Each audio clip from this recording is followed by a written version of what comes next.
De la mano con la historia. Un paseo por nuestro pasado. Hechos, personajes y lugares que forman parte de nuestra identidad. Un programa de divulgación con Julio César Alfonso Ruiz y Emilio García Bonilla. Te invitamos a caminar con nosotros de la mano con la historia. Una producción de Teciutlán FM 90.9 Set Radio, donde Puebla se escucha.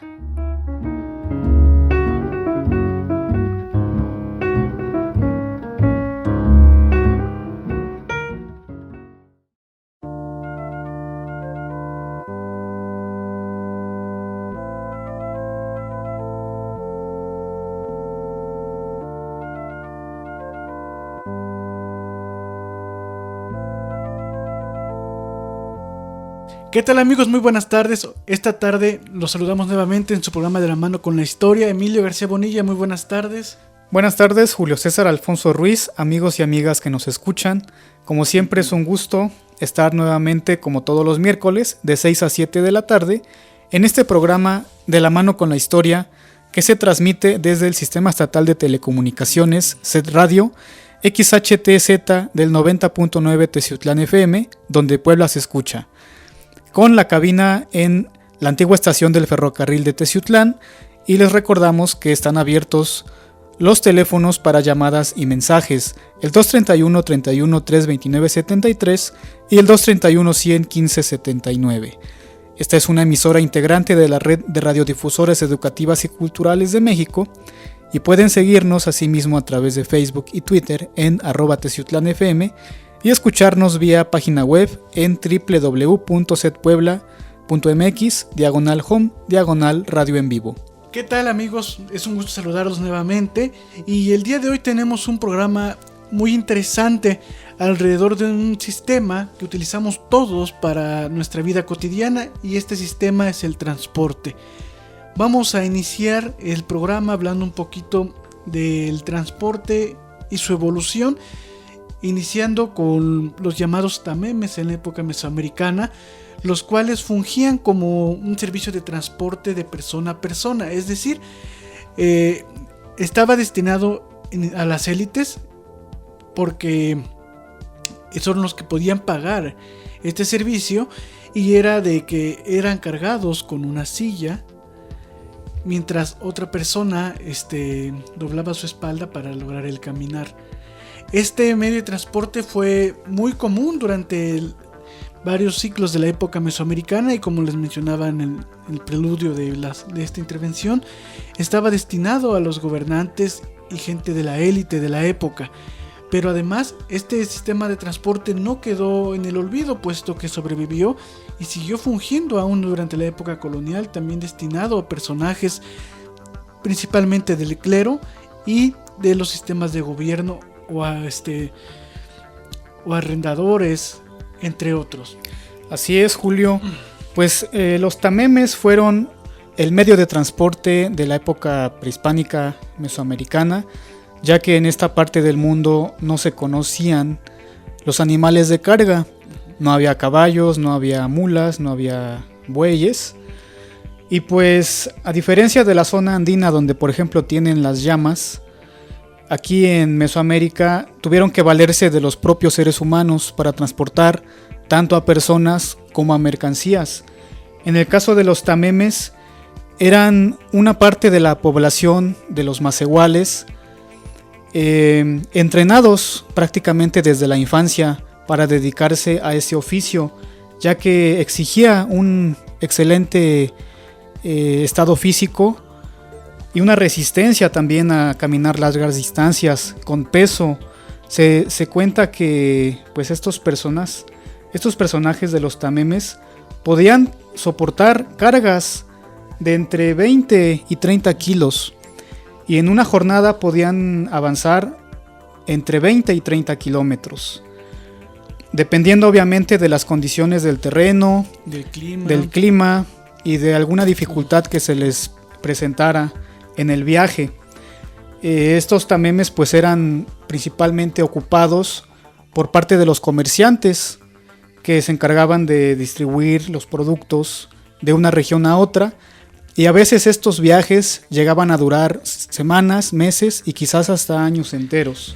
Efectivamente, Emilio, también estos tamemes fungían como sistema de transporte de carga. Algunos de ellos transportaban materiales para la construcción de los edificios simbólicos religiosos de las ciudades precolombinas. Hay un dato muy interesante que el antropólogo Elías Quero del Colegio de Michoacán reporta de unos tamemes que hacían el viaje desde el suroeste de Arizona para traer hematita hasta Oaxaca. Esa larga distancia solamente entre un solo grupo. Y muy recientemente un amigo mío llamado David Tafoya de la Universidad de Guanajuato, a quien le mando un gran saludo, reportó que el que quizás sea el último estrago de un tameme en la época contemporánea, aún dando servicio, pero principalmente para trabajos de carga, en su documental llamado El último hombre chichimeca, porque aparte el personaje hablaba esta lengua, que justamente hace unos días pasó el día de la lengua materna. Entonces ahí nos podemos dar cuenta de cómo este sistema de usos de medios de transporte persistió en la historia, y que incluso muchos de los viajeros que describieron los grandes sitios arqueológicos y los paisajes de nuestro México se transportaron mediante tamemes. Pero, tenemos el caso del barón Humboldt hacia el área de Papantla, que fue transportado así. Incluso de algunos arqueólogos que descubrieron en Tajín también se transportaron por ese medio, porque también en el camino hacia Misantla y de Misantla hacia Jalapa era el único medio de transporte hasta que llegaron otras vías.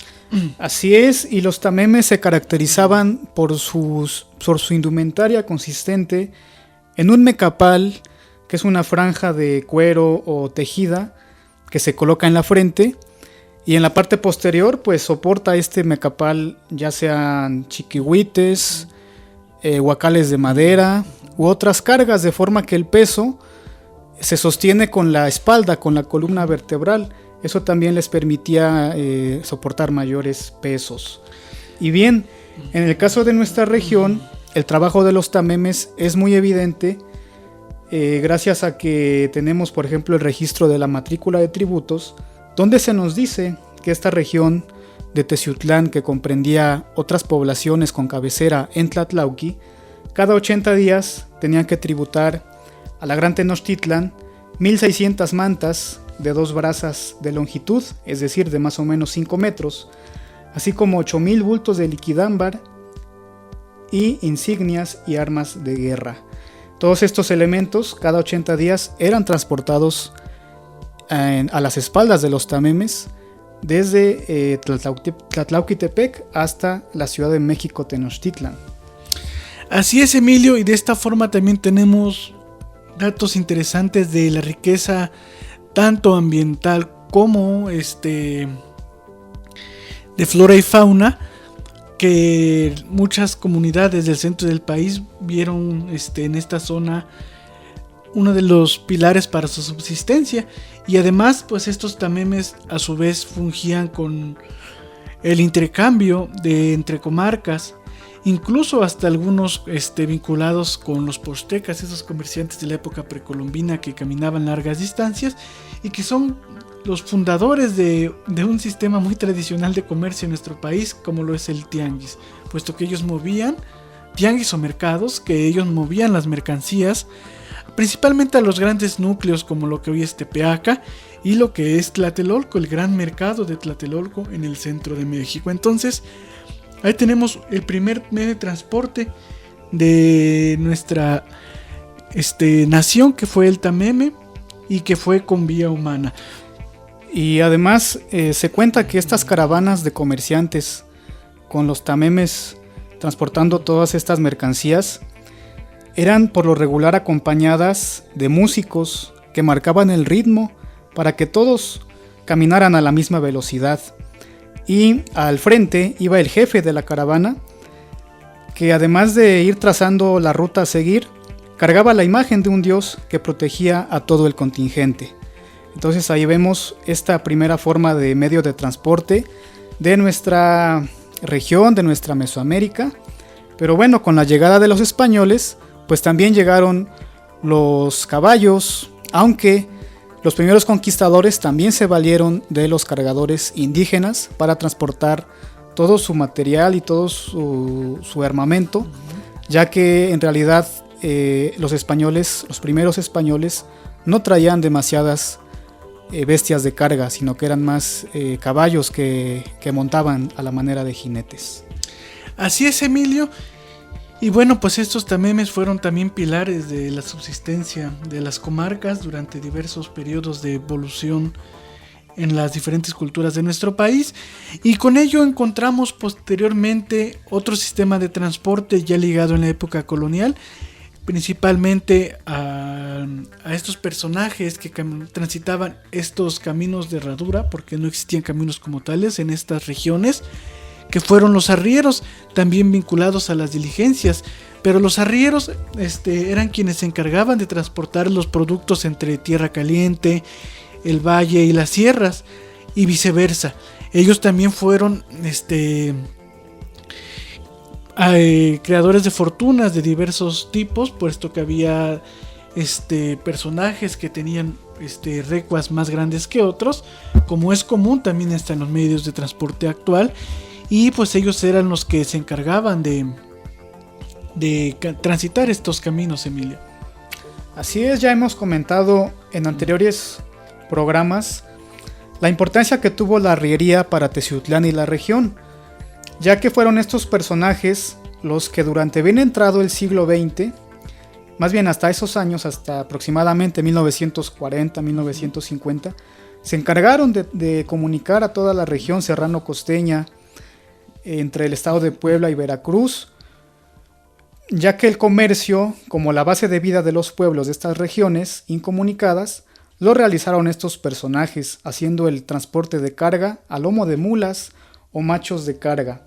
Y en el caso de Teciutlán, como lo decíamos en programas pasados, influyó también para la conformación de la traza urbana, ya que recordemos todas las casas comerciales que existieron en algún momento, así como los mesones y oficios también muy importantes en esa época, como fue la talabartería y la jarciería.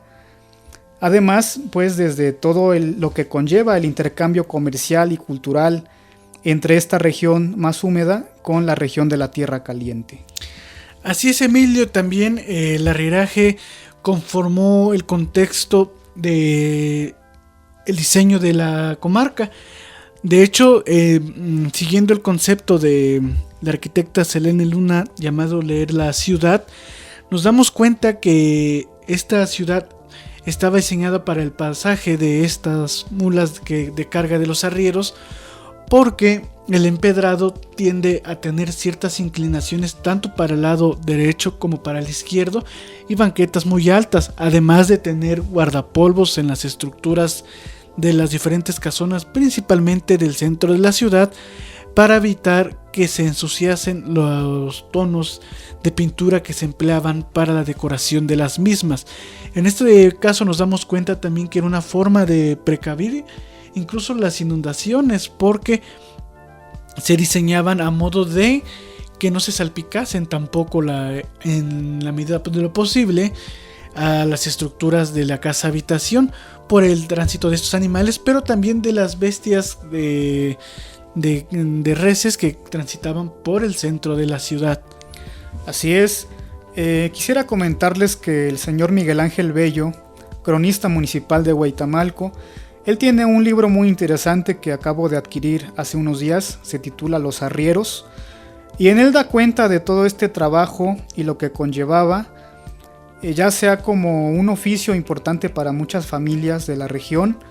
Me voy a permitir leer un párrafo breve en donde el señor Miguel Ángel Bello nos cuenta todos los materiales y las mercancías que transportaban estas personas, estos arrieros, a lomo de mula.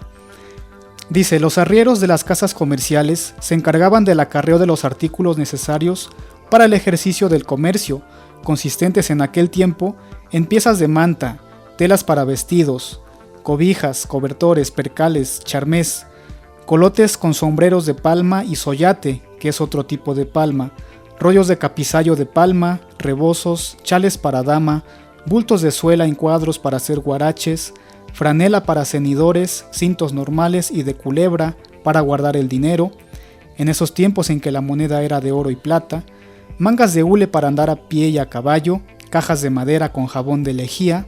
Este jabón era de poco uso, ya que en la tierra fría se usaba el amoli y en tierra caliente el barbasco.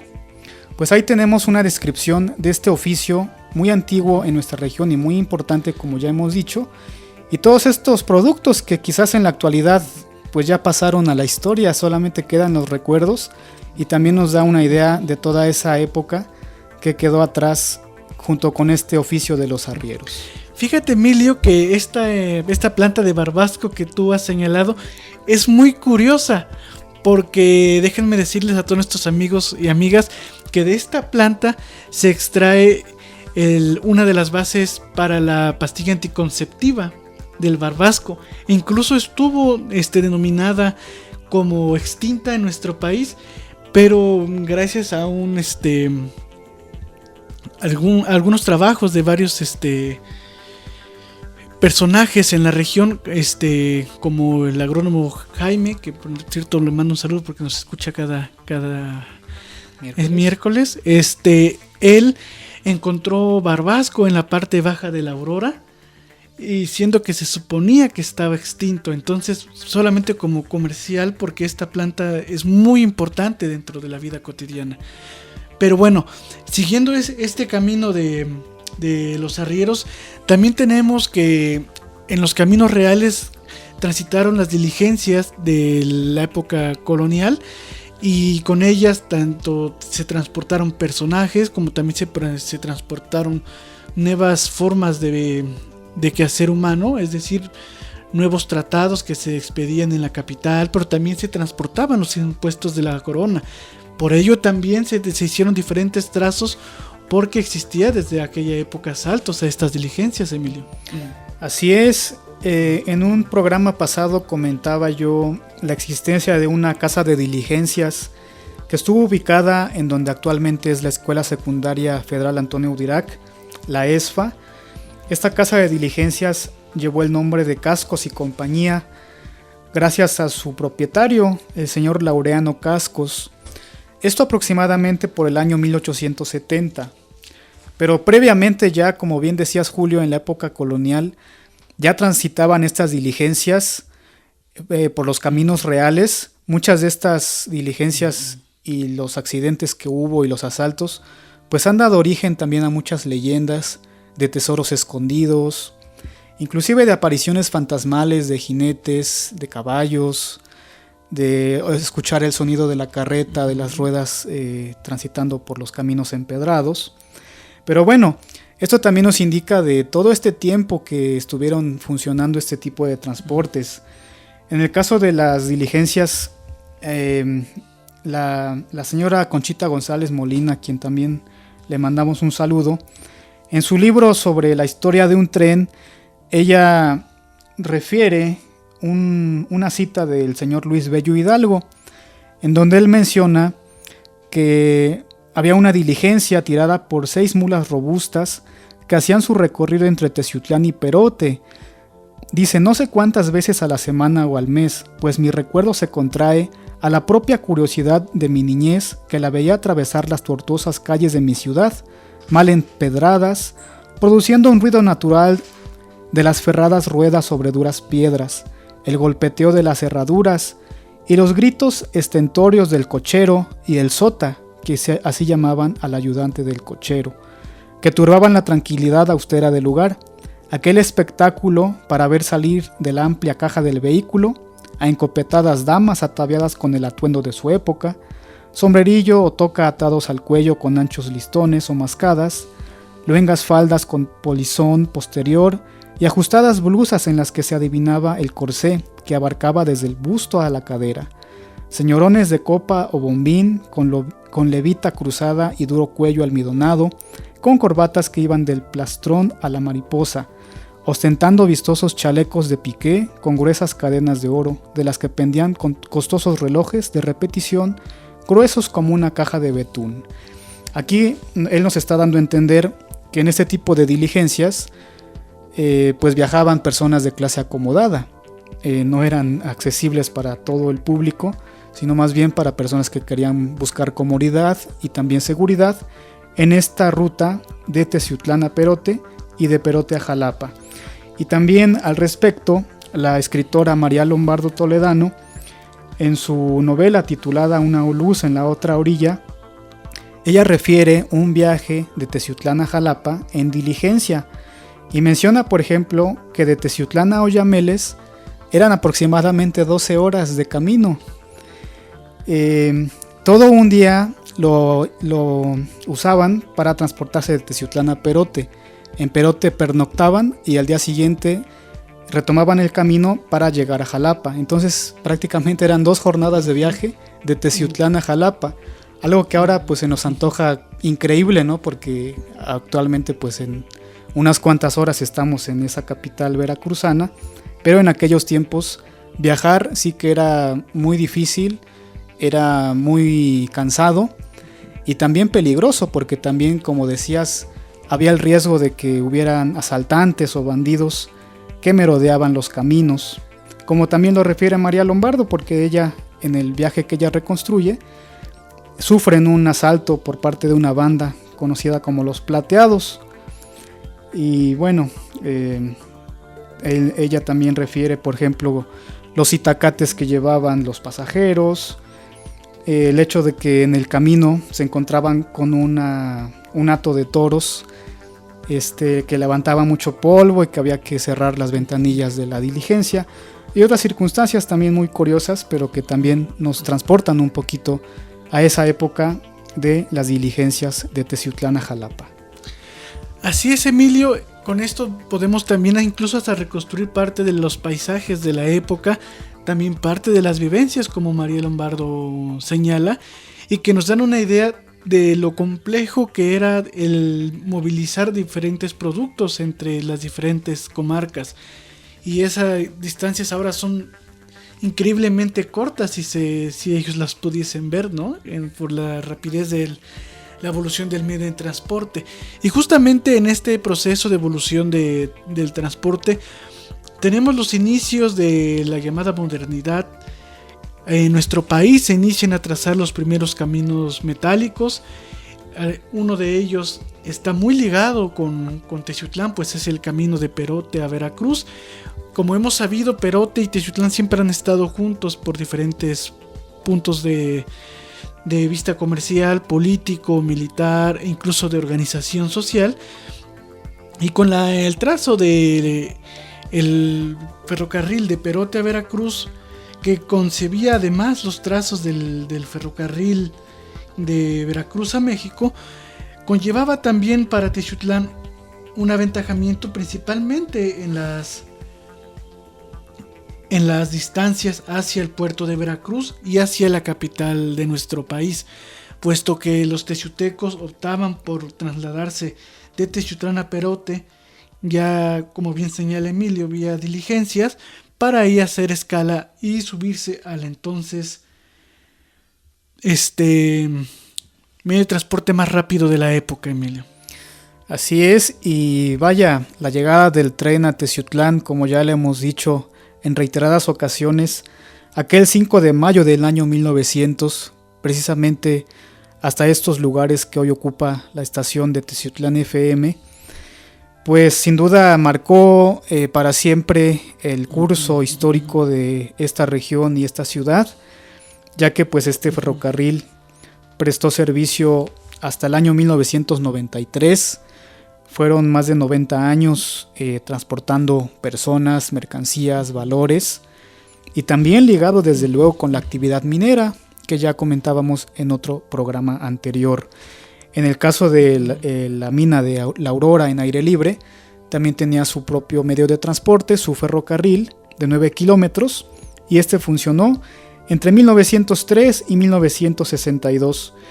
Y algo curioso que quizás mucha gente no conoce, pues es que una de las locomotoras que brindaba servicio de Teciutlán a aire libre se encuentra en la estación de Buenavista, en la Ciudad de México.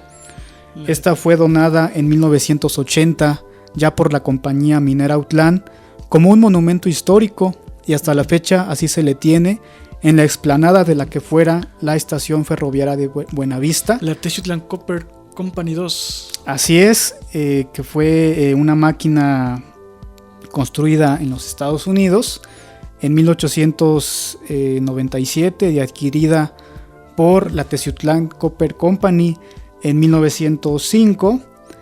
Y bueno, ahí en la Ciudad de México, quienes hemos tenido la oportunidad de conocer y de observar, incluso fotografiar esta locomotora, pues sin duda nos sentimos orgullosos de saber que un trozo de nuestra historia está presente en este lugar a la vista de miles de personas que diariamente pasan por ahí.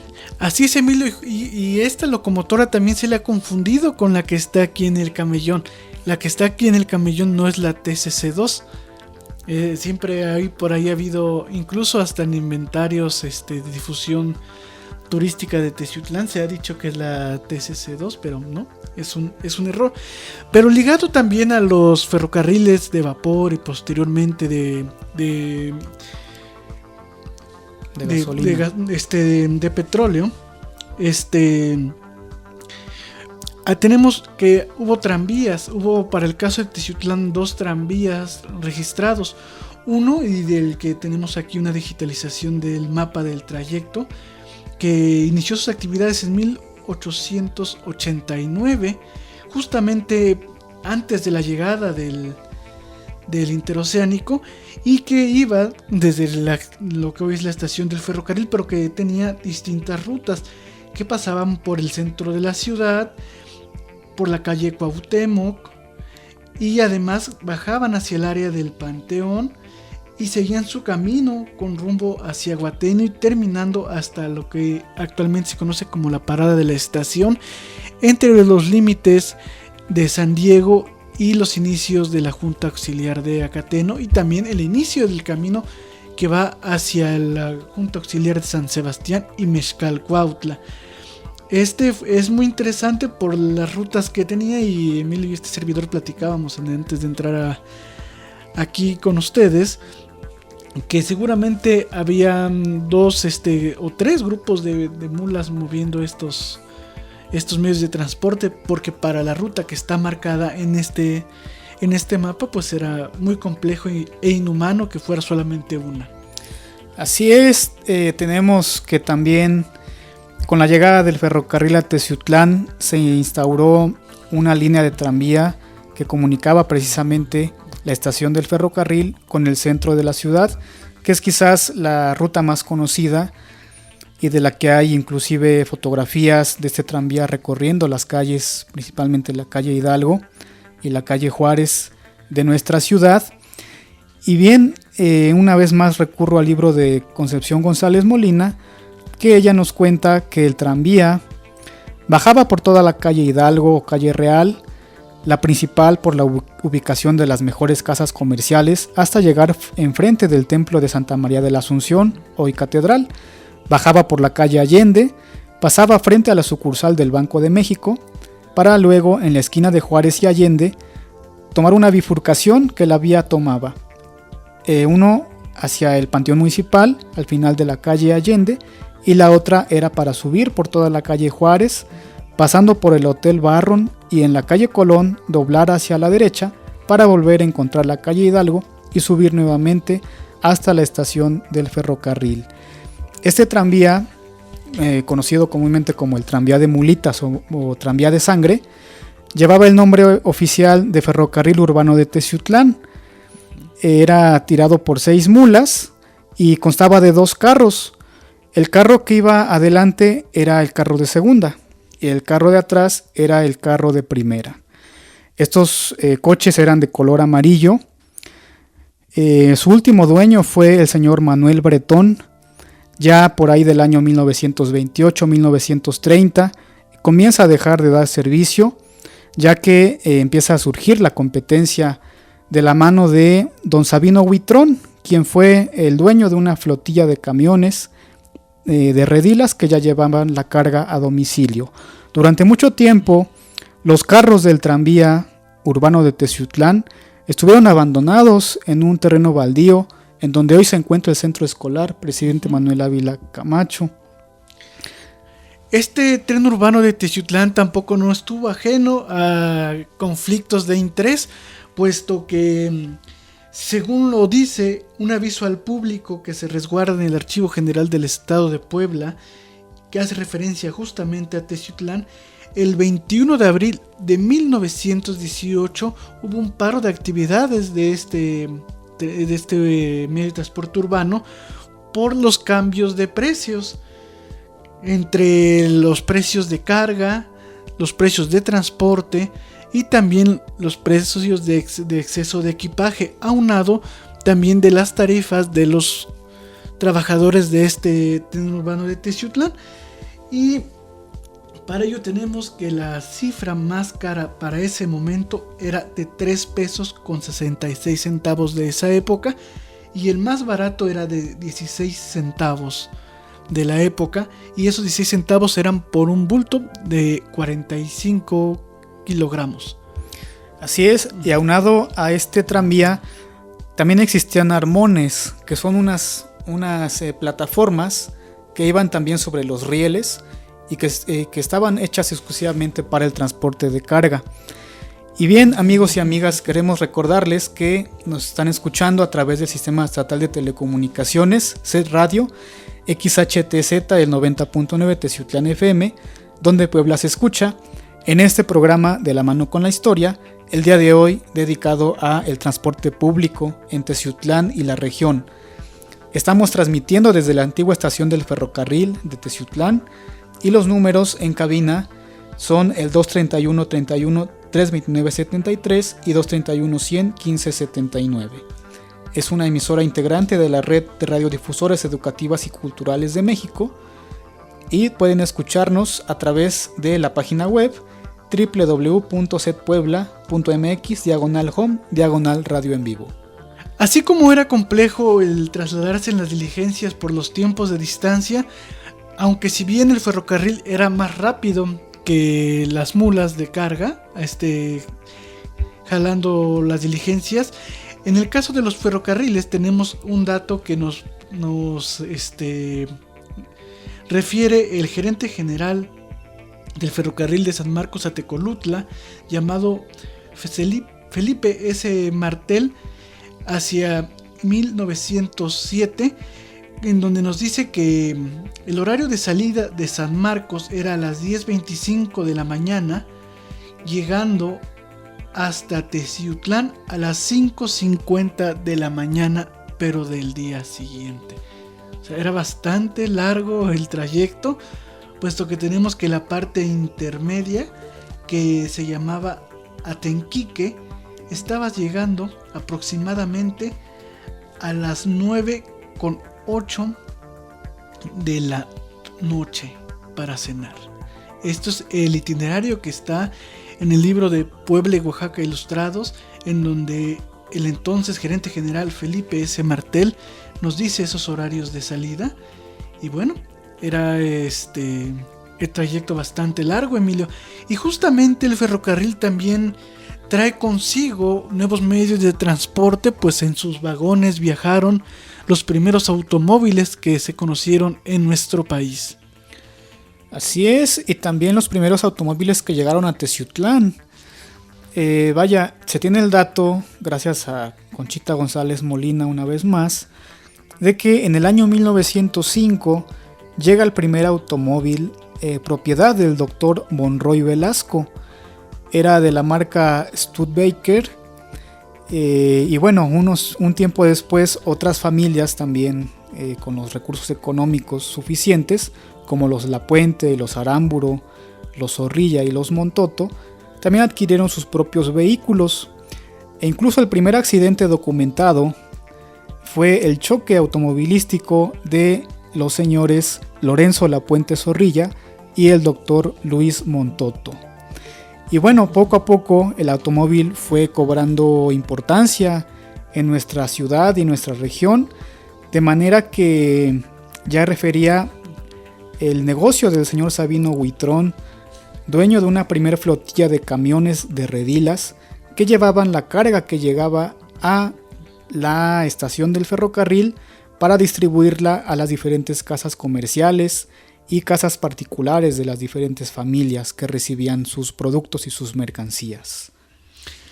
Así es, Emilio. También con la llegada de los de los automóviles gracias a los ferrocarriles, tenemos que inician a llegar los primeros expendios de gasolina a nuestras comarcas. Y esto lo tenemos gracias a un oficio fechado el 22 de agosto de 1939 y una segunda versión del mismo de fecha 18 de agosto de 1941 por la Dirección General de Población y del Departamento de Turismo de ese entonces, que con el afín de notificar o rectificar los datos que se han venido recibiendo en torno al departamento a mi cargo, que eso lo refería el que lo enviaba, señala que para Teciutlán se tenían los siguientes expendios de gasolina.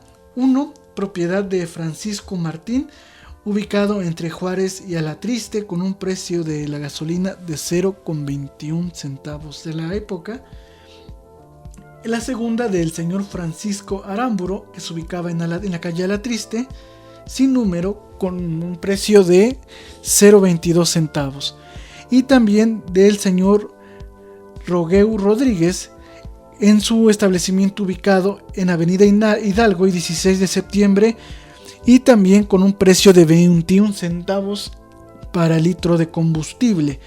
Con ello también se refieren a diferentes tipos de transporte que se solicitan, se envíen a la Dirección de Servicios Turísticos de la República sobre las diferentes unidades de movilidad entre Teciutlán en su interior de la población y con otros municipios circunvecinos, así también como sus precios y sus propietarios.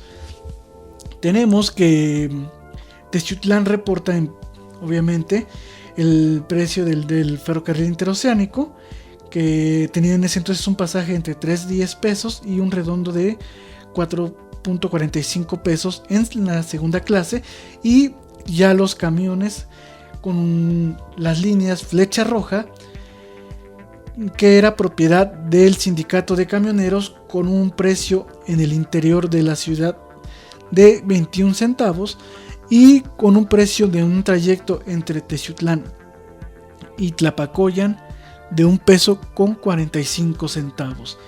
Después tenemos a la Unión de Permisarios de Teciutlán Nautla, y bueno, era propiedad de este mismo grupo de Permisarios Unidos, y otro que era del sindicato de camioneros, y el propietario presidente de esa compañía era el presidente del sindicato de los camioneros. Ellos también tenían un precio entre 1.10 y 1.25 centavos en un trayecto de Teciutlán-Tlapacoyan, y en uno entre el interior, en el centro de la ciudad, entre 21 y 50 centavos. Es lo que reportan Teciutlán para la Dirección General de Población y el Departamento de Turismo en su segunda revisión del 22 de agosto de 1941. Así es, y ya para ese año también ya se reporta la existencia de más de 500 automóviles en la ciudad, para lo cual se establece una delegación de tránsito para el control de la circulación y el fomento de la educación vial. Esto a partir de una iniciativa que tomara el todavía gobernador de Puebla, don Maximino Ávila Camacho, quien también se distinguió por impulsar la construcción y pavimentación de las carreteras que comunicaron ya de forma más directa a Teciutlán, con 3 vías particularmente, hacia Perote, hacia Nautla y hacia Puebla. Y bueno, en los años 30 ya tenemos noticia de los primeros ruleteros o taxistas. En el libro de Conchita, acerca de la historia de un tren, ella nos refiere que a las 8:30 de la noche llegaba el último tren del día, y entonces los ruleteros se encargaban de llevar a los viajeros a sus respectivas casas, pero ya en coches. Por lo regular traían a las gentes hasta el centro de la ciudad, frente a Catedral. Los ruleteros más famosos de los años 1935 y 1936 tenían sus sobrenombres: el Gordo Lobo y el Sustancia, que eran Carlos Landero y Juan Murrieta. Gumercindo Sánchez era otro taxista, pero él era un chofer de postín, con su overol y guantes. Con su coche limpísimo, conducía a las personas de sociedad hasta las puertas de sus casas.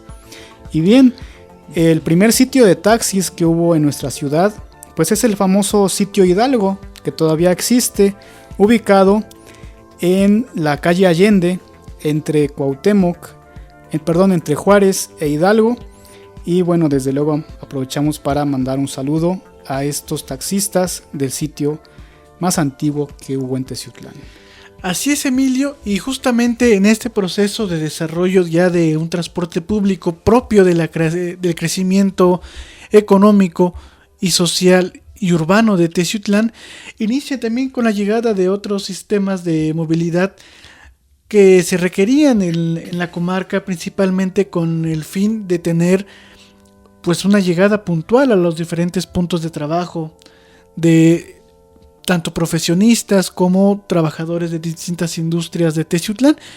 Y para ello tenemos también el nacimiento de uno de los medios de transportes que es insignia también de nuestras comarcas, que es el sistema de urbanos de nuestra ciudad.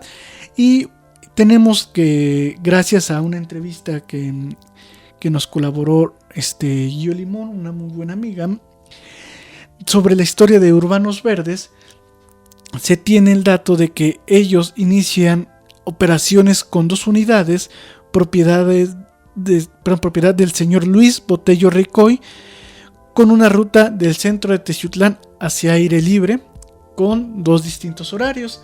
Entonces, uno por la mañana y otro por la tarde, y así inician operaciones Urbanos Verdes con un precio aproximado de 35 centavos el trayecto entre Aire Libre y Teciutlán. Esto hacia mediados de los años 50, Emilio, y es el inicio de Urbanos Verde, que pues hoy está una flotilla bastante grande, llegando a municipios como Atempan y Zaragoza, y también a los que les mandamos un cordial saludo, igual también un cordial saludo a la familia Botello y a nuestra amiga Gio Limón por ayudarnos a conseguir esta información. Y posteriormente llegan Urbanos Rojos, Emilio, Urbanos Rojos, que también está ligada a la historia de Urbanos Verdes. Así es, Urbanos Rojos comienza también con pocas unidades, con 5 camiones, y bueno, su ruta principal es hacia el municipio de Chignautla. Esto ya en los años 60, aproximadamente en 1962. Y estos 2 tipos de camiones, los rojos y los verdes, llamados coloquialmente urbanos, pues comunicaban los principales barrios y juntas auxiliares con el centro de la ciudad. Pero también tenemos a una marca, una línea de autobuses que también hicieron historia en su momento. Me refiero a los autobuses teciutecos, nacidos prácticamente a la par que se construyeron las carreteras que ya referí durante el gobierno de don Maximino Ávila Camacho y su función al frente de la Secretaría de Comunicaciones y Obras Públicas. Recordemos que él fue gobernador entre 1937 y 1941 y se desempeñó como secretario de 1941 hasta su fallecimiento en 1945. Durante todos estos años, pues él impulsó la construcción de las vías carreteras que hoy siguen comunicando a nuestra región y a nuestro municipio. Pues bien, los autobuses teciutecos tuvieron como primer presidente a don Melquiades Ruiz Benavides, un hombre visionario en el tema de transportes de pasajeros, quien en los años 30 fundó la ruta Puebla-Teciutlán-Nautla. Esta línea prestó su apoyo decidido a la campaña en favor de don Manuel Ávila Camacho para presidente de la República.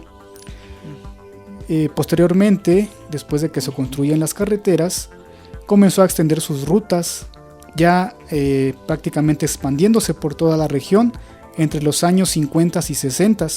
Estos autobuses teciutecos cubrían diferentes lugares de la región incluso llegando a poblaciones de Veracruz y de Tlaxcala. Así es.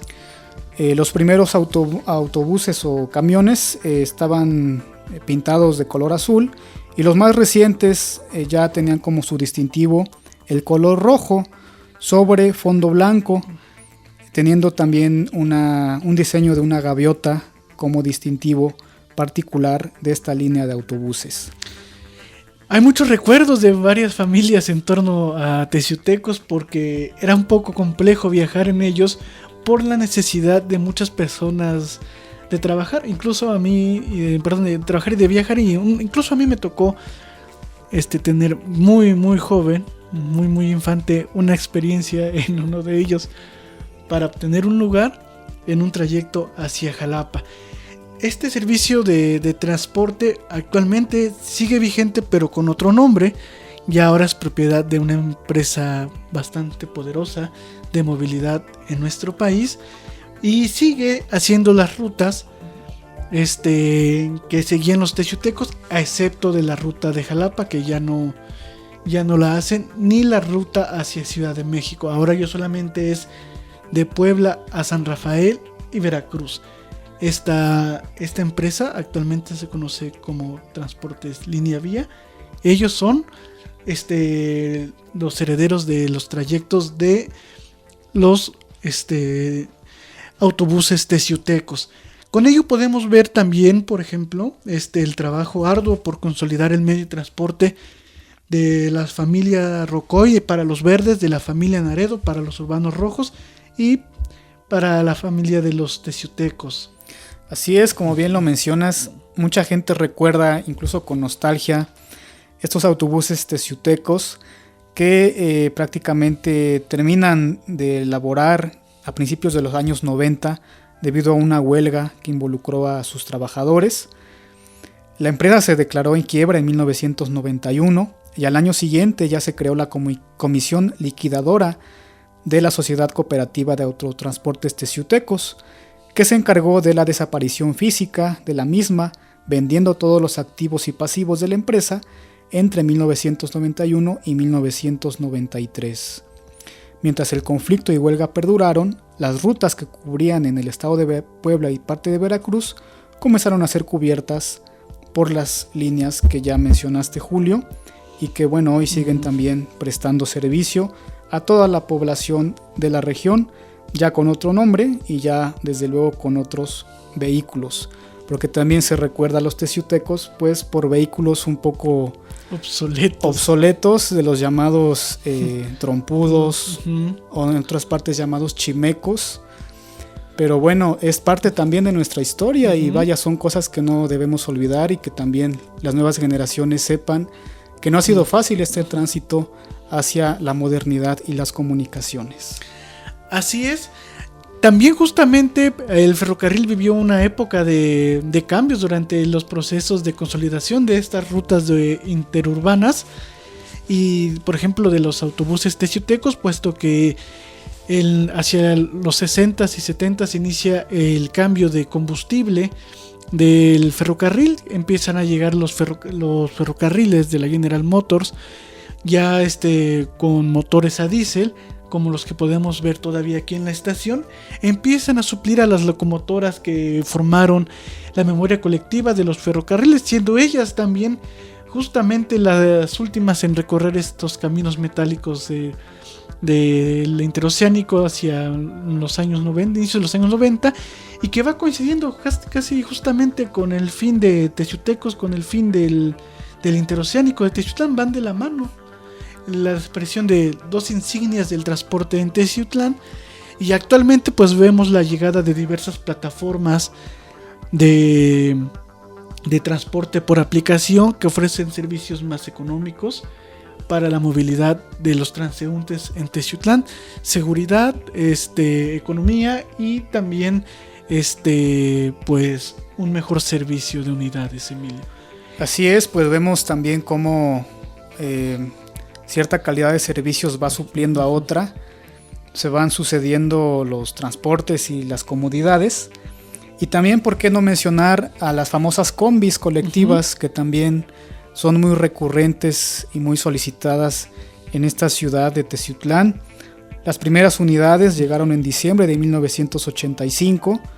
La primera ruta, la ruta 1, cubría del estadio hasta Chignaulingo, obviamente pasando por el centro de la ciudad. Y poco a poco pues se han ido expandiendo también las 3 rutas principales que llevan también a la gente tanto a sus lugares de trabajo como a sus lugares de vivienda. Yo quiero también mencionar que hay muchos conductores de transporte público que escuchan esta emisora. En días pasados un amigo me reportaba que en la unidad 7 de la ruta 1 iban escuchando nuestro programa, lo cual pues desde luego agradecemos y mandamos un saludo a todos los choferes y también en particular al chofer de la unidad 7 de la ruta 1 de Combis de Teciutlán. Y bien, como ya lo mencionabas, termina una época con el fin del ferrocarril, con el fin también de los autobuses teciutecos. En 1996 ya se construye la nueva terminal de autobuses foráneos de Teciutlán. Y pues hemos ido viendo también cómo se han renovado las unidades, tanto en los urbanos como en las combis. Ahora también ya empiezan a surgir nuevas opciones para taxis a través de aplicaciones. Y pues es parte también de la evolución de nuestra ciudad, es parte del progreso, la mejoría en el ámbito de las comunicaciones y de los transportes. Y pues con ello también debemos estar conscientes que la evolución siempre llega a todos los medios de transporte, desde la maquinaria de vapor hasta ahora ya los autos eléctricos o movilidades eléctricas, que también existen ya en los trenes, principalmente en Asia y en Europa. Y bueno, también tenemos que estar conscientes que los medios de transporte se adaptan a las necesidades de la población. Y ahora en este cambio de época con los transportes de aplicación, pues vemos que también ya es una necesidad de la ciudadanía, que busca diferentes opciones y que también es propia de la libre competencia, así como pasa entre las unidades de combis y los urbanos. Es según el público elige el mejor transporte que para él le parezca, para la ruta en la cual se mueve él. Con ello también vemos un proceso muy interesante desde a los tamemes hasta los taxis de aplicación, Emilio. Así es, y también observamos cómo el desarrollo de los transportes va de la mano con el crecimiento de las ciudades y de las poblaciones. Vaya, hace algunos años, quizás 20 años o 30 cuando éramos más jóvenes, pues el hecho de que el urbano pasara sobre la carretera y tú tuvieras que caminar hasta llegar a ese punto para tomarlo, es muy distinto a lo que vemos ahora, que ya hay combis que llegan a colonias nuevas, que se han ido formando a través de los años. Hay también ya una mayor oferta en cuanto a transporte público.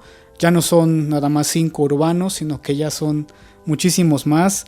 Ya no son pocas combis, ya son cientos de ellas. Y pues desde luego es también un gusto conocer cómo ha ido evolucionando este transporte en esta región de Teciutlán.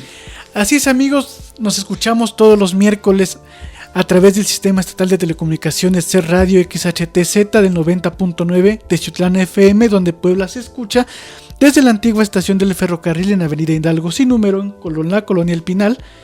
Les recordamos que se pueden comunicar con nosotros a los teléfonos 231-329-73 y para mensajes vía WhatsApp al 231-115-79. Les recordamos que esta es una emisora integrante de la red de radiodifusoras educativas y culturales de México y que nos pueden seguir en nuestras páginas web, Facebook y Twitter en @TeciutlanFM y escucharnos a través de nuestra página web www.cetpuebla.mx/home-radio en vivo, además de escucharnos vía diferida en Spotify. Muy buenas tardes, Emilio García Bonilla. Buenas tardes, Julio César Alfonso Ruiz. Un saludo a todos nuestros radioescuchas y a los choferes, y nos escuchamos para la próxima. Hasta luego.